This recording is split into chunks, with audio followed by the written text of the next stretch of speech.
अस्सलाम वालेकुम and good morning to all of you.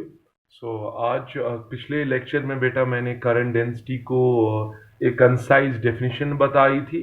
तो मैंने वहाँ पे आपको बताया था दैट ये जो करंट डेंसिटी है it is the microscopic quantity, current is the macroscopic quantity. Why? Because current जो है it is measured for whole cross section, for any cross section और फॉर होल कंडक्टर। बट जब आपको किसी particular point पे कोई भी वैल्यू देखना हो तो हम क्या यूज करते हैं, किसी पर्टिकुलर पॉइंट पे आपको करंट देखनी है then you have to use this microscopic quantity known as current density. और एक बात, इसको माइक्रोस्कोपिक क्यों कहते हैं? क्योंकि अगर आप इंस्ट्रूमेंट के लिहाज से देखोगे current density, there is no instrument by which you can measure the current density, but there is an instrument by which you can measure the current directly, that is known as ammeter. So ammeter से ये जो current है you can measure it by an instrument, but current density cannot be measured by an instrument. So that's why current becomes a macroscopic quantity and current density becomes microscopic quantity. Now there is another term which is related to this electricity, that is conductance. तो simple है, आपको पता है बेटा conductance it is the short में बताऊंगा मैं अगर इसको, तो then it is actually the reciprocal of resistance.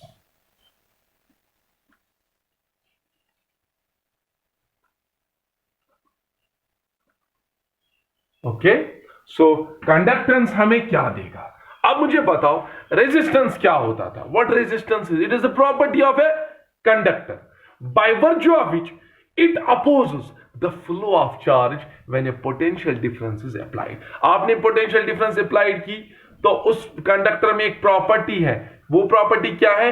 जिसकी वजह से वहां इन चार्ज कैरियर उसको अपोजिशन होता है। नाउ कंडक्टेंस क्या है? ये उसका रेसिप्रोकल है। इसकी डेफिनेशन जो है हम ऐसे दे सकते हैं, it is the property of a metal, it is the property of a conductor due to which it allows the charge carriers to flow.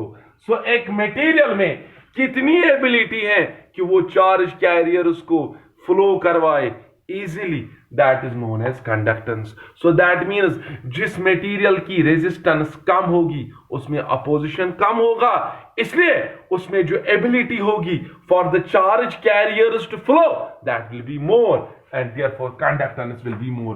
So conductance क्या देता है? Ability, or it is the property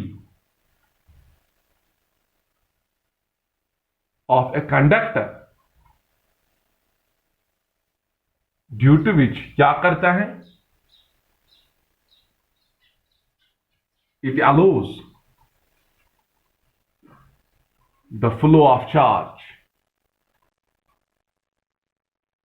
Okay, it allows the flow of charge. So एक property जो charge को oppose करे conductor में उसको resistance कहते हैं, और वो प्रॉपर्टी जो चार्ज को इजीली फ्लो करवाए या जो चार्ज कैरियर उसको अलो करे that is known as conductance. And symbolically, और इसकी जो सिंबल है it is G, capital G. So conductance is reciprocal of resistance. And what about the unit? इसका यूनिट होगा ohm inverse. And ohm inverse you know, आप इसको क्या क्या लिख सकते हो? इसका एक और नाम है मो, MHO. So the SI unit of conductance is ohm inverse और मो। And what about the dimensional formula? तो वो आप आसानी से यहां पे निकाल सकते हो। वो जो रेजिस्टेंस के हमने ऑलरेडी डायमेंशंस निकाले हैं उसका रेसिप्रोकल होगा, तो आप यहां पे वो निकालना, ठीक है? सो आप क्या करोगे? रेजिस्टेंस के ऑलरेडी निकाले हैं तो वहां जो वैल्यूज निकले हैं तो उनका रेसिप्रोकल लेना। अगर m वहां नेगेटिव है तो यहां पॉजिटिव लेना। तो वैसे आप कंडक्टेंस निकाल सकते हो। Is that clear? And now you know G is equal to, you can write it like this, 1 by resistance पता है ना आपको, रो शाबाश L by A। तो सिंपल बात है। आप मुझे बताओ रेजिस्टेंस का जब ये रेसिप्रोकल है तो आपको पता है, यहां देखो आप, G जो निकला that is proportional to cross sectional area, that means thick wire will have more conductance. अच्छा, short wire will have more conductance. Okay, material जिसकी रेजिस्टिविटी कम है, ऑब्वियसली उसकी कंडक्टेंस ज्यादा होगी. सो कंडक्टेंस किस किस पे डिपेंड करता है? एक तो डायमेंशंस पे, it depends upon dimensions of conductor. और भी एक चीज पे डिपेंड करता है, किस पे? रो पे. And you know rho depends upon the nature of material, specific resistance, resistivity, that is independent of dimensions but depends upon the nature of material. So that means G depends upon nature of material. तो ये conductance भी उन्हीं factors पे depend करता है जिन पे resistance depend करता है. एंड ऑब्वियसली टेम्परेचर पे भी डिपेंड करता होगा. Is that clear? कंडक्टर्स में टेम्परेचर के बढ़ने से रेजिस्टेंस बढ़ती है और इसलिए कंडक्टेंस घटती है. सो इसलिए मैंने पहले ही बताया, जो रेजिस्टेंस, जिस मटेरियल की रेजिस्टेंस हाई है उसकी कंडक्टेंस लो है. So this was about conductance. So short terms है, ये टर्मिनोलॉजीज पता होनी चाहिए, लेकिन जो एक्चुअल में पढ़ाना चाहता हूं, this is actually the preparation to a very important topic, that is microscopic form of Ohm's law. So ये हो गई कंडक्टेंस. और एक टर्म जो लास्ट वन है, that is known as conductivity. So conductivity बेटा कुछ नहीं है, ये it is simply the reciprocal of resistivity. जैसे आपने देखा, conductance is the reciprocal of resistance. Similarly ये जो कंडक्टिविटी है, it is represented by sigma, it is the reciprocal of resistivity. So इसका मतलब क्या हुआ? क्या मैं ऐसे समझा सकता हूं?